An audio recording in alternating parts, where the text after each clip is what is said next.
கண்ணிசைக்கும் கருவண்டு தேனருந்தி வாய் மணக்கும் மணக்கும் நற்றமிழே மேடையில் தோறும் நல்லறிஞரின் பேச்சால் செவி மணக்கும் பூ மணக்கும் தாள் விரிந்தால் சூடிக்கொள்ளும் பூ அயரை கண்டதுமே கவி மணக்கும் பா மணக்கும் பாரதியின் வாயை திறந்தால் பைந்தமிழரின் வாழ்வெல்லாம் புகழ் மணக்கும் என் பாட்டுடை தலைவன் பாரதியை வணங்கி விண்ணை அளந்த என் தமிழன்னையை வணங்கி இந்த மண்ணை வணங்கி பெற்றெடுத்த தாயே தத்தெடுத்த தமிழே ஊற்றெடுத்த உன்னை என் அறிவில் பூ தொடுத்து தருகின்றேன் செவி மடுத்து கேளும் தமிழே நான் ஊற்றெடுத்து ஓடுகின்றேன் நதியாக கலப்புக்கும் நீயே கடலே நில் எண்ணுவதும் உன்னையே உண்ணுவதும் உன்னையே எழுதுவதும் உன்னையே உயிர்ப்பதும் உன்னையே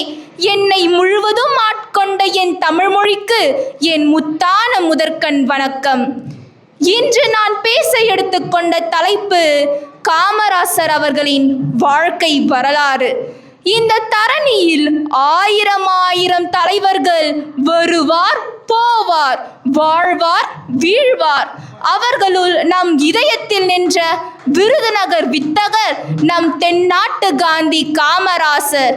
1903 ஜூலை 15 நாள் ஓர் அக்னி ஜுவாலை பிறந்தது. அது தமிழகத்திற்கு மட்டுமல்ல இந்திய தேசத்திற்கே ஒரு எடுத்துக்காட்டாய் ஏறு நடை போட்டு எழுந்தது. இவரை பெற்றெடுக்கும் பேறு பெற்றோர் குமாரசாமி நாடார் மற்றும் சிவகாமி அம்மையார் ஆவர். தன் 6ஆம் வயதிலேயே தன் அன்பு தந்தை இழந்த காமராசர் தாயின் அரவணைப்பில் வளர்ந்து சிறு வயதிலேயே துணி கடைக்கு வேலைக்கு செல்லும் நிலைக்கு தள்ளப்பட்டார். தன்னுடைய 16ஆம் வயதில் காங்கிரஸ் கட்சியில் ஈடுபட்டார். 1942 ஆண்டு ஒத்துழையாமை இயக்கத்தில் பாடுபட்டு சிறைக்கு சென்றார், வென்றார்.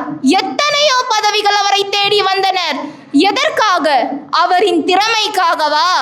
இல்லை, அவரின் நேர்மைக்காக. 3ஆம் வகுப்பு வரை படித்த இவர் 3 முறை முதலமைச்சர் ஆனார் என்றால் உங்களால் நம்ப முடிகிறதா? ஆண்டாண்டு காலமாக கல்வி தருவது சரஸ்வதி என்று சொல்கிறோமே, உண்மை அதுவல்ல.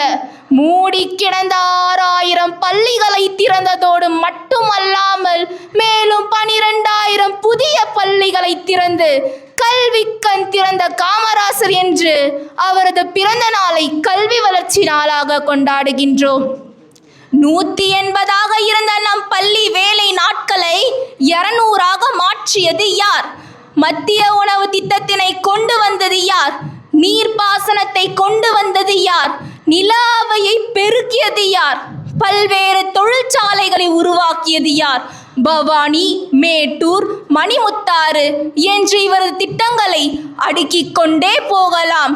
அவரது ஒரு சட்டை நம் மக்களின் நம்பிக்கை, அவரது நேர்மை உலகிற்கோர் அடையாளம்.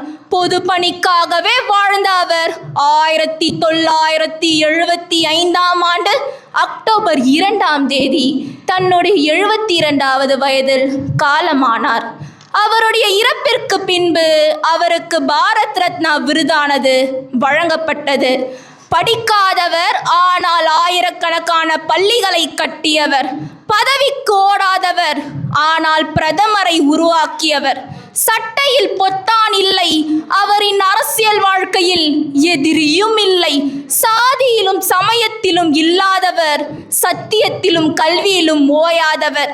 தனக்கென இல்லை ஒரு வீடு, தமிழகம் முழுவதும் அவரது வீடு. இது காமராசரின் கதையல்ல, தமிழ்நாடு மறக்க முடியாத ஒரு நெஞ்சத்தின் கதை. மாதா பிதா குரு தெய்வம். பேச்சு பழக்கிய மாதாவிற்கும், பேச்சு பிழையை நீக்கிய பிதாவிற்கும், பேச்சு நாகரிகத்தை கற்றுக் கொடுத்த குருவிற்கும், எனக்கு இங்கு பேச வாய்ப்பளித்த என் தெய்வத்திற்கும் நன்றி கூறி இந்த வாய்ப்பிற்கு நன்றி கூறி விடைபெறுகிறேன். நன்றி, வணக்கம். Shiny Xavier.